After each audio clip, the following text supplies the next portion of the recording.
And we are now joined by Dr. S. Samuel C. Rajiv, Associate Fellow IDSA on the story. Welcome, Mr. Rajiv, on the show.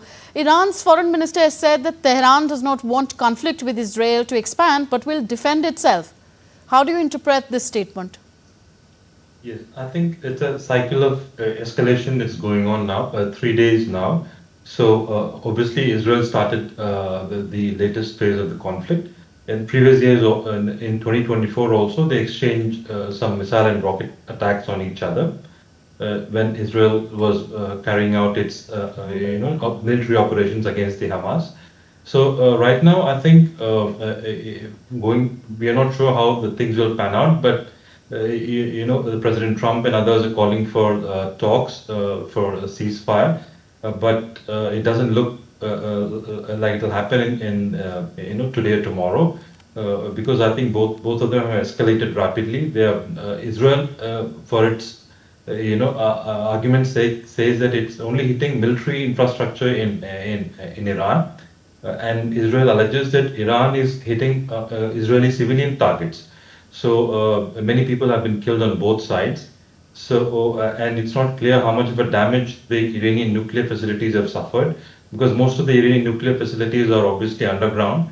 So I think the situation is fluid as of now. Yeah. Okay. US President Donald Trump has warned Iran of an unprecedented American military response if attacked. Why do you think President Trump has felt it necessary to make such a statement?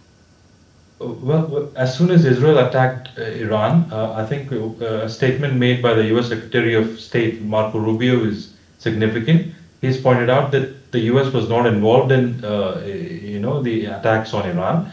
So, and to sort of obviate the need for Iran to strike back at the significant American military infrastructure in the Middle East. But obviously, I don't think Iran is going to attack the American military infrastructure directly. Which is very significant. But I think Iran is going to, concentrate on, to the extent it can hurt Israel, and it will continue to, launch its rockets and missiles and UAVs, and to the extent those can penetrate the Israeli air defense systems, they will cause damage to Israel.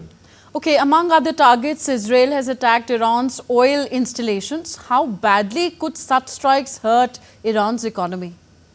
Well, I don't think one-off strike would sort of hurt the Iranian oil infrastructure, but I think it's a message that the Israelis are, conveying to the Iranians. The Israelis have said, Israeli military officials have said that they have now freedom of operations in the air from Western Iran to Tehran. So they have degraded the Iranian air defense systems mostly.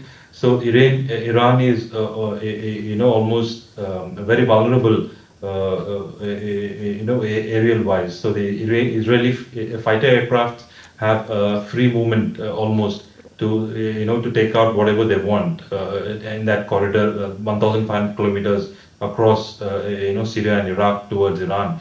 So, but I think this was perhaps a warning, strike, that we are going to hurt you where it will, hurt you most, which is the primary source of your, economic, strength, which is Iran's oil infrastructure. Okay. Israeli airstrikes have killed top Iranian commanders and nuclear scientists. How seriously do you think Iran's military leadership and nuclear program would have been compromised? Well, I think it's a long-standing nuclear program. So it's more than 2 decades long. Even more than that also, and I think Iran is sufficiently equipped to run its nuclear program. But obviously, if the top people are taken out, it'll find it difficult. But Iran's nuclear infrastructure is significant. In recent months, also it has ramped up its nuclear activities. Its production of highly enriched uranium has been ramped up. For instance, in October 2024 IAEA report, Iran had about 200 kilograms of uranium hexafluoride enriched to about 60%. But a few months later, in May 2025, it was almost double the number. Iran has ramped up its nuclear infrastructure. So taking out 1 or 2 people may not hurt it so much. It depends on how significantly has Israel degraded Iran's underground nuclear infrastructure. And we are not sure as of now how much of an impact Israeli strikes have had on that underground infrastructure. Okay. US President Donald Trump has said that the US can easily get a deal done between Iran and Israel and end this conflict. Your reaction to that statement? I think, in fact, one of the arguments that analysts are making, to account for the Israeli military action was to sort of scuttle the negotiations between Iran and, the Americans that was taking place under Romani, mediation. There were more than 5 rounds of talks have already taken place. So even when President Trump went to Saudi Arabia in May, first ever foreign overseas trip, President Trump himself said that they're very close to a deal. But obviously, Iran is not willing to give up its right to enrich uranium. Iran believes very, strongly that it's a member of the Nuclear Non-Proliferation Treaty. The NPT does not prevent an NPT member state does not prevent a state from not enriching uranium. Iran believes it has an inalienable right to enrich uranium. But obviously, Iran, the IAEA points out very significantly that Iran is the only non-nuclear weapon state which is enriching uranium to the extent that it is enriched uranium, which is above 60%.